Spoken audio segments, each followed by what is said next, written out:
সেদিন ছিল বাড়িতে অক্ষয় তৃতীয়ার পুজো, আর আমি এদিকে পুজোর প্রসাদ খেয়ে আকাশের মুখ ভাড়ে ও 5 মিনিট পর বাড়ি থেকে বেরিয়ে দেখি ঝমঝমিয়ে বৃষ্টি। তো যাই হোক, যাবো যখন বলেছি তো যাবোই। এখানে কাকস্নান হয়ে দুজনে ভিজেও ট্রেনে উঠে গেছি, যাবো এক জায়গায় ঘুরতে। তার আগে খেয়ে নিলাম একটুখানি কচুরি, আর এই যে পৌঁছে গেলাম তৃষার মামা বাড়ি।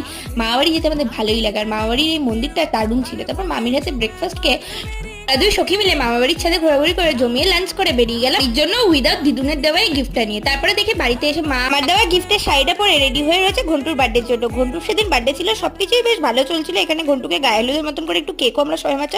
তারপরে সৌগতর কি বেগার উঠলো বুঝলাম না, কেকটাকে মাথায় মাখিয়ে এখানে একটা কেকের দাঙ্গল তৈরি করে দিল। সেখানে তো যাতা ব্যাপার, কাকিমনির ড্রেসিং টেবিল পেয়ে পড়ে যায়, তাও কাকিমনি সবাইকে ছাড়াবার চেষ্টা করছিল, আর আমি এই দাঙ্গলের তীব্র প্রতিবাদ জানিয়েছি গাইস। তো যাই হোক, এখানে প্রচন্ড মজা হয়েছিল। এই দাঙ্গলের শেষে প্রচুর হাসাহাসি, গল্প, গোল মিটিং এর সাথে ছিল একটু পাগলামি, তার সাথে ছিল কোল্ড ড্রিঙ্কস, কেক আর জমিয়ে আড্ডা, আর এইখানে ছিল একটা রাতের জমিয়ে ডিনার, আর তার সাথে হ্যাপি এন্ডিং।